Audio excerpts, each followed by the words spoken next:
오늘은 우리 3.1운동 101주년을 맞이하는 너무 뜻깊은 주일입니다. 우리 민족이 일본 제국주의의 한거에서 태극기를 들고 삼천리 방방곡곡에 대한독립 만세를 외친 너무나 특별한 사건이 101년 전에 있었습니다. 일본은 그 당시에 총과 칼로 정말 무차비 우리 민족들을 짓밟았죠.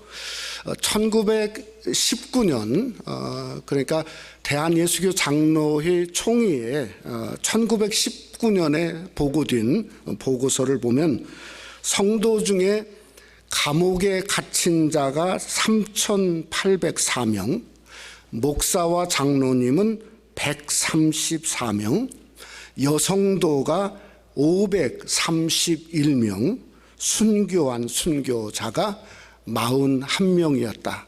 101년 전 대한장로교 예수교 장로회 총회에 기록이 되어져 있습니다. 우리가 잘 알듯이 3.1운동은 무슨 유토피아를 이상주의를 추구한 사건도 아니었고 무슨 공산주의, 공산사회주의를 실현하고자 하는 어떤 프롤레타리아 혁명도 아니었습니다. 이건 어디까지나 우리 기독교의 참 민족신앙 정신이 그 가운데 있었죠. 그 당시에 이 대한민국의 국민이 2천만 명인데 기독교인은 1.5%, 그러니까 30만 명, 한국에 오늘날 30만 명이 넘는 교회도 있지 않습니까? 그 적은 숫자가 2천만 명을 움직인 어떤 영적 신앙과 힘이 바로 3.1절 운동에 있었다는 거죠. 그러니까 참 가면 갈수록 저는 더 뜻깊은 운동이 바로 3.1 운동이다 이렇게 생각이 되어집니다. 오늘날 현재 교계의 모습을 보면 바이러스의 공포 속에 주일날 예배를 드리지 않는 교회가 참 허다한 그런 가운데 있지 않습니까? 우리가 한번 3.1 운동 때 맞이해서 한번 3.1절에 깊이 한번 생각해 보면 바이러스만 현실이고 하나님은 현실이 아닌가 하는 생각을 해보지 아니할 수가 없습니다. 믿음이 실상인가 허상인가? 하나님이 계신 이 성전이 이게 그저 형식적이고 실상인가 허상인가? 주일은 이게 정말 비현실이고 비실체인가 하는 것을 우리가 깊이 한번 생각해 볼 필요가 있다는 거죠. 우리가 잘 아는 히브리서 11장 1절 말씀에 우리말 성경은 이렇게 번역했습니다. 믿음은 바라는 것들의 실체이며 보지 못하는 것들의 증거입니다. 그러니까 믿음은 실체라는 거죠. 실체.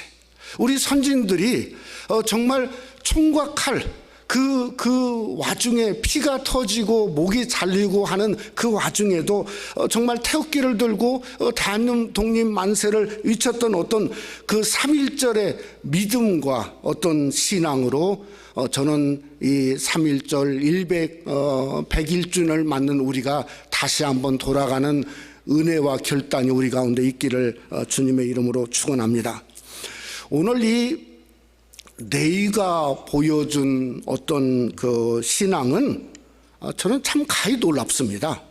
우리가 지난 주일에 시몬의 터닝 포인트를 보았죠. 근데 사실은 어떤 면으로 보면 시몬 베드로는 그럴만했다는 생각이 들어지죠.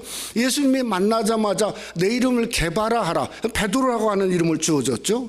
또 가버나움 휴당에서 예배드리고 나오면서 자기 장모가 중한 열병에 걸렸는데 그걸 고쳐주지 않습니까? 또 예수님은 자기 배에 직접 올라가서 말씀을 전하시고 또 그물을 깊은 데로 내려서 고기를 잡으라 그랬더니 그물이 찢어질 만큼 엄청난 축복을 받았으니 아니 그런 당연히 터닝포인트가 있어야 되지 않습니까? 근데 내일은 아무것도 없어요. 오히려 더 나빠졌다 생각을 할 수가 있죠. 오늘 27절에 보니까 네위가 세간에 앉아 있는 것을 보셨다. 이 앉았다는 말은 그저 여러분처럼 앉았다 하는 그런 의미가 아니라 사실은 어떤 상당한 요직에 있었다. 그저 삭개오처럼 세리장은 아니었지만 그러나 요직에 있었다 하는 것을 생각해 볼 수 있죠. 그러니까 그가 예수를 만나서 승진한 것도 아니고 갑자기 부자 된 것도 아니고 예수님이 앉아있는 그 네위를 향해서 나를 따르라 한마디를 하니까 28절에 그가 모든 것을 버려두고 따르니라. 아니 여러분, 그 당시 요즘도 그렇지만 CPA가 이게 세리라고 하는 게 이게 그 쉬운 일이 아니지 않습니까? 그 당시 그런 로마 제국 시대의 상황에서 거기까지 올라가는 것이 이게 얼마나 어렵겠습니까? 그리고 사람들한테 매국노 소리를 들어가면서 그 직업을 붙들고 있었는데 그걸 버려두었다. 이게 능동태예요. 그러니까 자기가 버린 거예요. 따르니라, 이것도 능동태예요.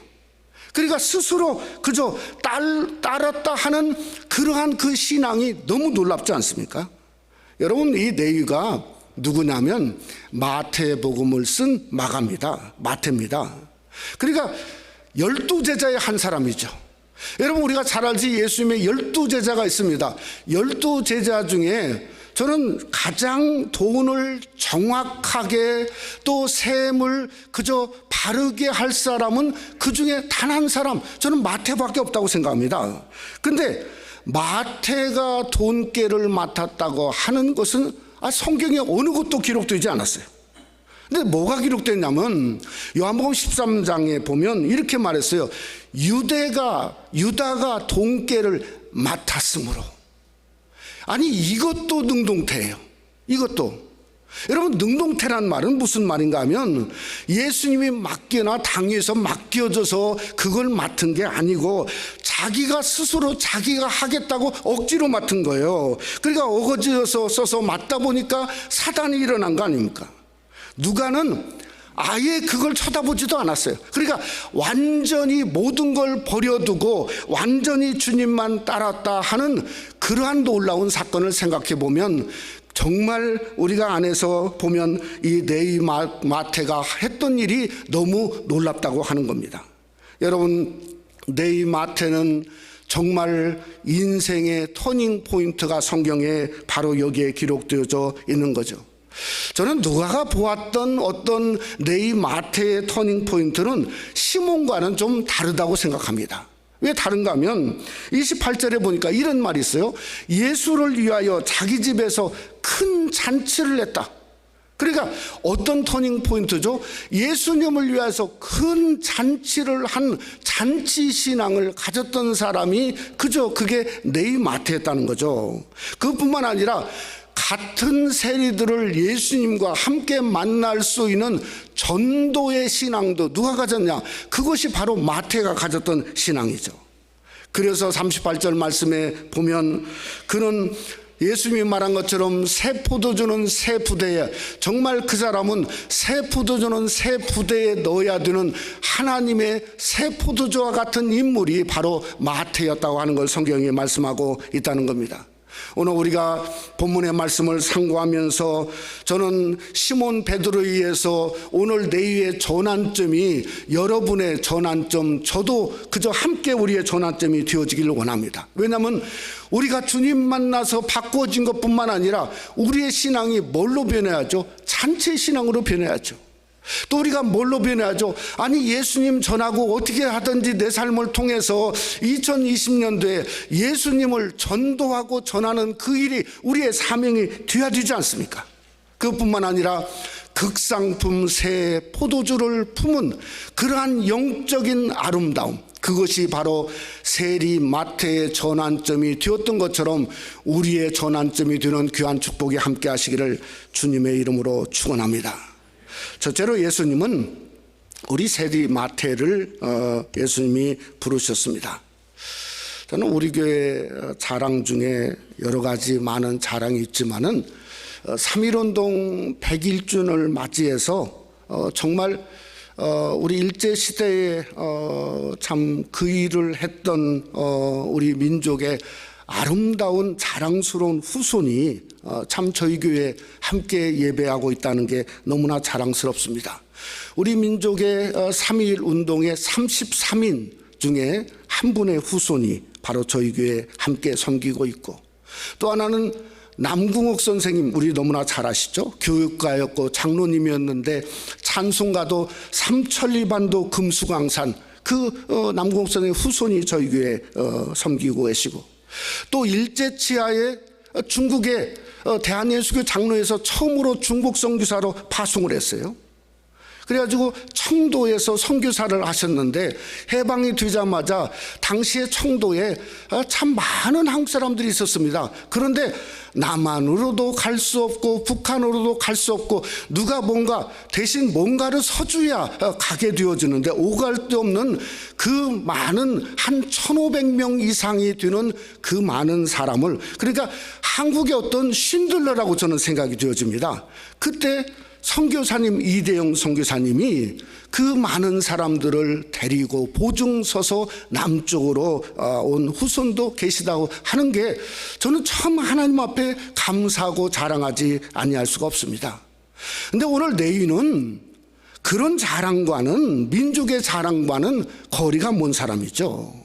당시 세리는 어떤 사람인가? 아니, 로마 정부의 민족의 혼을 팔아먹는 매국노라 불렀던 사람들이 바로 세리였습니다. 마태복음 21장에 보면 자기가 세리였는데 그 세리가 뭘 묶었냐면 세리와 창녀를 하나로 묶었을 정도로 그 당시의 인식이 그랬단 말이에요. 그러니까 세상적으로나 대중적으로는 세리는 최고의 직업이었을지 모르지만, 그러나 민족적으로는 죄인이었고 매국노였고 창기와 같은 그러한 죄인으로 취급을 받고 있었다는 겁니다. 근데 문제가 예수님이 그런 세리 마태를 스카우트하러 오신 거죠. 제자 삼으려고. 근데 왜 이게 문제냐면, 진짜 문제가 될 수 있어요. 뭐가 문제죠? 아니, 세상에서 누릴 거 다 누리고 도둑질할 거 다 도둑질하고 그저 사기칠 거 치고 와서 하나님의 교회에서 사도의 한 사람으로 큰 소리치고 행세한다고 하면, 아니, 그것처럼 문제가 어디 있겠어요? 오늘날도 하나님의 교회가 왜 자꾸 어두워지고 있는가? 우리가 너무나 잘 알지 않습니까? 세상의 어떤 직위나 기준이나 위치를 가지고 하나님의 교회도 그 똑같은 위치를 적용하고 갔다는데, 사실은 오늘날 교회가 어두워지고 있는 이유가 바로 거기 있다는 거죠. 저는 마태라고 하는 사람은 달랐다고 생각합니다. 왜 다른 것을 어떻게 하냐면, 오늘 누가복음 5장에 보면 마태라고 하는 이름은 하나도 없어요. 전부 다 뭐라고 부르냐면 성경은 네위라고 했어요. 네위. 그러니까 네위의 터닝 포인트입니다. 근데 왜 마태라고 하는 이름은 뭔가 하면 헬라식의 이름이죠. 하나님의 선물, 뭔가 자랑할 것 같은 이름이에요. 근데 네위는 우리가 잘 알듯이 네위인들은 하나님의 성전을 섬기는 그러한 이름을 갖고 있는 거죠. 근데 네위라고 계속해서 이 누가복음에 기록한 이유는 뭔가 하면, 이 마태가 자기는 하나님께 자랑할 게 없다는 거예요. 죄인이라는 거예요. 그러니까 스스로 그걸 인식하고 있는 것을 알았던 누가가 바로 뭐라고 썼냐면 네위를 성경에서 기록하고 있다는 거죠. 여러분, 마태복음 9장 13절에 보면 예수님이 이런 말을 했습니다. 나는 의인을 부르러 온 것이 아니요 죄인을 부르러 왔노라. 누가 썼죠? 마태가 썼어요. 마태가. 그러니까 자기를 향해서 얘기하는 거예요. 야, 예수님도 자기를 부르러 왔는데 내가 의인인 걸 알고 부른 게 아니라 죄인을 부르러 왔는데 그 죄인 중에 한 사람이 바로 자기 자신이었다 하는 것을 고백하고 있다고 하는 것을 우리가 생각할 수 있다는 거죠. 여러분, 그런 죄인된 마태를 부르러 온 것은, 마태는 무한한 하나님의 은혜로 생각하게 되었다는 겁니다. 그러니 그 은혜를 깨닫고 인생을 바꿨어요. 모든 것을 버리고 주님만을 따랐어요. 또 그뿐만 아니라 예수님을 위해서 큰 잔치를 하지 않으면 안 됐어요. 왜냐하면 아니 나 같은 죄인 살리신 하나님의 은혜가 놀랍고 크니까 정말 그분을 위해서 큰 잔치를 열 수밖에 없는 거 아니겠습니까? 사랑하는 성도 여러분, 사실 우리도 똑같죠. 우리가 의인이 아니라 죄인이지 않습니까? 하나님 앞에 큰 죄인이죠. 그 죄인인 우리를 오늘 또 우리를 불러주시고 하나님 앞에 예배하고 하나님을 찬양하고 하나님을 경배하는, 이것은 하나님의 말할 수 없는 어메이징 그레이스고 사랑이고, 그러니 그걸 생각할 때마다 내가 이렇게 살아면 안 되겠구나, 내가 인생에 뭔가 새로운 터닝 포인트, 전환점을 가져야 되겠구나 하는 것이 내 마태의 생각이었고 신앙이고, 저는 여러분과 저의 신앙도 되시기를 주님의 이름으로 축원합니다. 여러분, 우리가 시험에 들 때 언제 시험에 드냐면, 진짜 나 같은 죄인 생각할 때는 시험에 들 여유가 없어요. 사단마귀가 그저 우리를 유혹할 수 없습니다. 근데 나 같은 의인 생각할 때 시험에 들어요. 내가 뭔가 대단하고, 내가 뭔가 그저 노바리가 아니라 썸바리라고 하는 의식을 가질 때, 그때 교만한 마음이 들어가죠. 겸손할 수 없는 겁니다. 근데 우리가 성경에 보면 참으로 하나님의 은혜의 크기와 저는 하나님 앞에서 죄인된 고백의 크기가 사실은 똑같다는 것을 생각하지 않을 수 없다는 거예요. 누구를 보면 알 수 있죠? 사도 바울을 보면 알 수 있어요. 사도 바울이 디모데전서 1장 15절 말씀에 보면 이렇게 말하죠. 미쁘다 모든 사람이 받을 만한 이 말이여, 그리스도 예수께서 누구를 죄인을 구원하시려고 세상에 임하셨다 하였도다. 죄인 중에 뭐라고요? 내가 괴순이라. 그러니까 죄인 구원하러 예수님이 오시고 십자가를 진 거죠. 아무리 생각해봐도 사도 바울도 내가 죄인 중에 괴수였다고 하는 그 자신이 하나님 앞에 죄인임을 깨닫고 느끼고 느꼈을 때, 사람들은 그를 점점 성자 바울로 부르고 그가 쓴 서신을 성경에 그저 포함시키지 않고는 안 되는 하나님의 위대한 종이 될 수 있는 것은 뭔가 자기 자신이 얼마나 하나님 앞에 죄인인가를 깨닫는 거기에 있다고 하는 겁니다. 그런데 오늘날 보면 너무 의인된 시대 속에 살고 있습니다. 어쩌면 죄인이 무서운 게 아니라 의인이 훨씬 무서운 시대 속에 있다고 하는 거예요. 오늘 성경을 보세요. 아니 내 마태는 한마디도 한 적이 없습니다. 거기는 세리들도 한마디도 한 적이 없습니다. 그런데 누가 얘기했냐? 스스로 자칭 의인된 바리새인과 서기관이 30절에 보니까 예수님을 향해서 얘기하고 제자들을 향해서 비방하고 있지 않습니까? 그러니 자칭 바리새인들은 잔치도 싫은 거예요. 전도할 사람도 없는 거 아닙니까? 그러니 우리는 어떤 사람이 되어지죠? 하나님 앞에 정말 나 같은 죄인이 없습니다는 고백하는 그 성도가 우리가 될 수 있어야 된다는 거예요. 내가 죄인이니 나에게는 하나님밖에 기뻐할 분이 없습니다. 하나님이 나 같은 죄인에게 함께 하시 아니하시면 나는 마치 무덤에 내려가는 자와 같을까 하나이다는 시편 28편의 성도가 될 수 있는 게 중요하죠. 내가 한 주간도 하나님 은혜 가운데 살 수 없는 죄인인데 이렇게 은혜 가운데 살다가 성전에 나온 것은 하나님의 은혜요, 나는 주님을 기뻐하며 감격할 수밖에 없습니다 하는 이런 죄인이 된다고 한다면, 우리는 뭔가 그 주님으로 인해서 우리도 큰 잔치를 열을 수밖에 없고, 그런 죄인이 되었다고 하는 고백 속에 나도 모르게 입이 열어지고 나도 모르게 전도의 문이 활짝 열어질 수 있다는 거죠. 그래서 전도하려고 해서 전도가 아니라 내가 죄인이어서 나를 살리신 그 은혜의, 그 구원의 은총에 고마워서 나도 모르게 전도하는 전도의 능력과 역사가 여러분 속에 함께 하시기를 주님의 이름으로 축원합니다. 두 번째로, 새 포도주는 새 부대에 넣어야 됩니다. 어제 새벽에 성전에 와서 기도하는데 갑자기 사무엘상 5장의 사건이 제 마음속에 떠오르기 시작했어요. 우리가 잘 아는 대로 사무엘상 5장은 어떤 사건이 일어났죠? 엘리 제사장 너무 혼란한 가운데 블레셋과의 싸움을 하는 와중에 하나님의 언약궤를 빼앗겼지 않습니까? 그 하나님의 언약궤가 빼앗기자 무슨 일이 일어났죠? 그저 블레셋은 그 자기들의 다곤이라고 하는 다곤 그 다곤이 목이 부러지고 다리가 부러지고 그저 뭔가 완전히 다 부러져 가지고 있었고, 또 블레셋은 뭔가 그 지역에 뭐 가드 뭐 아스돈 가는 곳곳마다 하나님의 언약궤로 인해서 독종이 퍼졌어요. 성경의 말을 그대로 하면 하나님의 손이 치심으로 뭐라고요? 성읍의 부르짖음이 하늘에 사무쳤다.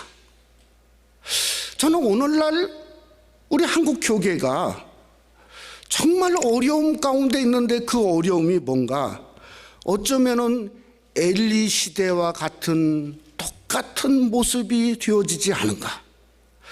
하나님의 언약궤가 하나님의 교회에서 사라지려고 하고 있지 않은가 하는 그러한 생각이 갑자기 들더라고요. 왜냐하면 제가 그때에 저걸 위해서 기도하고 있었거든요. 여러분 신천지를 들어봤지 않습니까? 요즘에 모르는 사람이 없죠. 에? 뭐죠? 하나님의 언약궤를 훔치는 사악한 집단이죠. 교회를 깨트려서 하나님의 중심을 무너뜨리고자 하는 그 집단이죠. 그러니까 정말 독종의 중심지가 되었다 하는 것은 이건 그저 어떤 면으로 보면 가당하다고 생각이 되어집니다. 왜냐하면 하나님 악은요 선을 품을 수가 없습니다. 어떻게 악이 성을 품습니까? 우리 하나님은 악에 대해서 어떤 하나님이시죠? 신명기 4장 24절에 보면 공동번역에 이렇게 번역했어요. 너희 하나님 야훼께서는 삼키는 불길이시요 질투하시는 신이시다. 그래서 우리도 그저 신천지 생각하는 게 아니라 우리 자신도 우리의 중심이 하나님 중심이죠. 하나님 언약궤가 당시의 중심인 것처럼 십자가 중심, 말씀 중심으로 굳건히 서서 하나님을 빼앗기지 아니하지. 그때 그게 능력이죠. 오늘 본문의 말씀을 보면 정말 중심의 말씀이 뭡니까? 38절에 보면 새 포도주는 새 부대에 넣어야 할 것이라 주님이 말씀하지 않았습니까? 여러분 이 말을 누구에게 했나? 그 당시에 세리가 많고 그 다음에 거기에 그 뭐 바리새인들 서기관들에게 했을까요? 우리 지난 시간에 봤지 않습니까? 시몬 베드로의 배에 예수님이 올랐어요. 수많은 말씀을 했습니다. 예수님이 깊은 데로 우물을 던져라. 누구에게 말했다고요? 시몬 베드로에게 말했죠. 저는 똑같아요. 오늘 내일도 마태가 자기 집에 큰 잔치를 베풀고 예수님이 그 집에 들어가서 잔치했으니 말씀도 똑같이 누구에게 했을까? 세리나 아니면 그저 뭔가 바리새인들에게 한 게 아니라 마태에게 한 말이죠. 마태에게 새 포도주는 새 부대에 넣어라 하신 말씀을 마태가 정확히 들었다는 거죠. 참 특별한 것은 이 새 포도주라고 하는 뉴 와인이라고 하지 않습니까? 이 뉴란 말과 이 새 부대, 뉴 와인 스킨이라고 번역했죠. 이 뉴라고 하는 것이 똑같은 새인데 그저 영어는 똑같이 뉴라고 했는데 이게 헬란 말로는 전혀 의미가 달라요. 어떻게 의미가 다르냐면요, 새 포도주의 새는요 헬란 말로 네우스입니다. 네우스라고 하는 것은 시간과 날짜의 의미를 가지고 있어요. 그러니까 뭔가 하면 날마다 시간마다 하나님이 부으시는 은혜가 달라요. 그게 새 포도주고 새 은혜예요. 그러니까 오늘 2020년도 우리 교회 표가 뭐죠? 새 은혜를 덧입는 교회예요. 한꺼번이 아니에요. 날마다 시간마다 순간마다 하나님의 은혜가 새로운 줄 믿으시기를 주님의 이름으로 축원합니다. 우리의 삶 속에 새 포도주의 기쁨은 그저 오늘의 말씀이 다르고, 그저 어려울 때 말씀이 다르고, 저녁 때 기도하다가 부르짖는 기도가 다르고, 뭔가 성령이 우리에게 부어주시는 새로운 포도주에, 이게 시간마다 순간마다 다르거든요. 그게 새 포도주란 말이에요. 근데 새 부대라고 하는 것은, 이 새라고 하는 여기는 카이노스입니다. 카이노스. 이 카이노스는 어떤 양이 아니에요. 이건 뭔가 퀀티티예요. 퀄리티예요. 퀄리티. 질적인 새로움이에요. 이 질적으로 새로워진다. 우리 육은 질적으로 새로워질 수가 없어요. 아무리 돈이 많아도 타락하면 타락했지 질적으로 새로워질 수 없어요. 아무리 건강해도 질적으로 새로워질 수 없어요. 아니, 마스크를 썼다고 질적으로 새로워지나요? 천만의 말씀이죠. 우리가 뭔가 육이 아니라 영적이어야만이 질적으로 새로워져요. 그래서 카이노스란 말을 어디에 다시 한번 썼냐면 고린도후서 4장 16절 말씀에 썼어요. 우리 예전 번역대로 한번 읽어보죠. 다 같이 한번 봉독합니다. 그러므로 우리가 낙심하지 아니하노니 겉사람은 후패하나 우리의 속은 날로 새롭도다. 날로 새롭도다. 이게 카이노스란 말이에요. 그러니까 날로 새로워지는 정말 그 새 부대는 뭔가 속사람이죠. 겉사람은 후패할 수밖에 없는 겁니다. 오늘날 세상 우리가 2달을 살아봤지 않습니까? 현실이 녹록지가 않아요. 소문이 녹록지가 않습니다. 그러면 우리가 어떻게 살아야 되는가? 속사람으로 살아야죠. 어떻게 속사람? 하나님만 바라보고 하나님 말씀을 붙들며 살면 우리의 겉사람은 후패하나 우리 속은 날로 강건해지는 카이노스가 여러분 속에 함께 하시기를 주님의 이름으로 축원합니다. 그러니까 진정한 카이노스는 뭔가 하면 텍스트예요. 하나님 말씀입니다. 저 예수 그리스도의 십자가입니다. 주님의 보혈의 능력입니다. 예수님만 믿는 믿음입니다. 그 믿음이 진정한 그 믿음 속에 새 포도주가 부어지는 거죠. 누가 그 일을 했냐? 마태가 그 일을 했습니다. 어떻게 마태가 그 일을 했죠? 그가 예수님을 보니까 아니 예수님이 새 포도주예요. 그러니까 자기가 자기의 믿음과 글 속에 하나님 주신 탤런트를 내서 그 예수님을 어떻게 했냐? 그 속에 바탕 속에 붓기를 시작했어요. 그게 마태복음 1장이에요 1장 쓰다 보니까 2장을 써요. 2장 쓰다 보니까 3장을 써요. 5장부터 와서는 산상수훈의 주옥 같은 말씀을 자기가 적기를 시작했어요.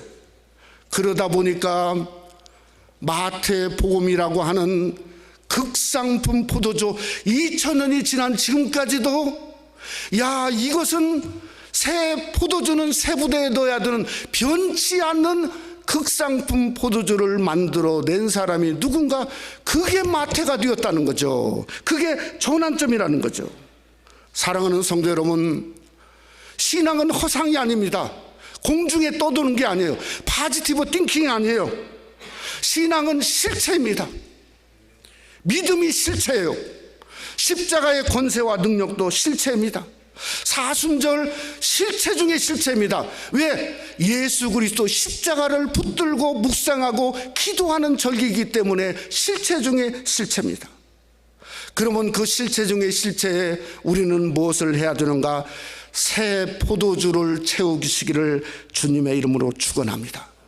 하나님의 은혜를 날마다 사모하고 말씀을 사모하고 주님의 보혈을 사모하고, 주님 세상이 요란한데 주님의 보혈로 씻겨주시고 보혈로 인쳐주시고 성령 충만함을 사모할 때, 그때의 새 포도주가 우리에게 담겨지고 채워지는 실체 신앙의 길을 우리가 걸을 수 있다는 거죠. 얼마든지 사단 마귀 세상의 두려움을 얼마든지 이기는 정말 능력 있는 새생명 한인교회, 능력 있는 저와 여러분이 되시기를, 극상품 성도가 되시기를 주님의 이름으로 축원합니다. 말씀을 마치고자 합니다. 우리가 잘 아는 대로 대구라고 하는 참 귀하고 좋은 도시가 갑자기 바이러스의 직격탄을 맞게 되었죠. 사람들이 피했나? 그렇지 않습니다. 이게 갑자기 환자들이 폭등을 하게 그저 정말 많아지게 되자 그 방송에서 그렇다고 합니다. 의료진이 부족하다. 근데 그 다음에 어떤 일이 일어났냐면요, 의료진이 부족하다. 숫자가 1000명, 2000명, 3000명이 되니까 자원한 의료인들이 숫자가 얼마인가 순간적으로 1000명이 자원해. 1000명. 의사들, 간호사들이 1000명이 나는 그곳에 가겠다. 아니, 한국이 이런 나라예요. 내위 같은 그러한 모든 걸 버려두고 그 속에 뛰어드는 사람이 지금도 순식간에 1000명이 있었다는 거죠. 사랑하는 성도 여러분, 두려워하지 마세요.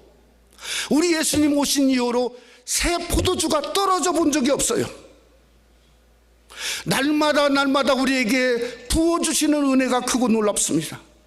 새 포도주가 떨어지지 않으니 새 은혜도 넘치고 새 기쁨도 넘치고 새 권세 능력도 넘치게 됩니다.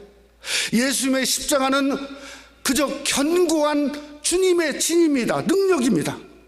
그러니 우리가 십자가 붙들고 사는 것이 그게 복이요 축복이고 흔들리는 세상에 견고한 그리스도의 진으로 사는 성도의 모습입니다. 저는 그러기에 오늘 내위가 결정한 그의 터닝 포인트가 위대했습니다. 무슨 터닝 포인트죠?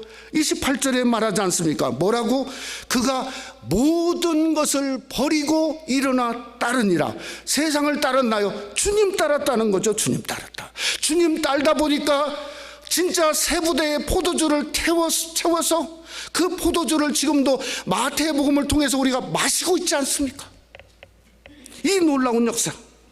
그러니 우리도 세상의 염려, 극심 다 버려버리고 일어나야죠. 아멘. 일어나셔야죠. 그저 이것만 보고 있다가 거기에 두려워서 하나님 앞에 제대로 섬기지 못하는 게 아니고 일어나셔야죠. 예수님이 세상을 이긴 것처럼 담대하게 세상을 이기셔야죠. 그래서 그 신앙을 보면 환난 가운데 잔치를 열지 않고는 견딜 수 없는 신앙, 예수님을 전하지 않고는 그저 견딜 수 없는 그 놀라운 그 레위의 위대한 전환점이 저와 여러분 새생명 한인교회의 귀한 전환점이 되시기를 주님의 이름으로 축원합니다. 우리 한번 기도하겠습니다.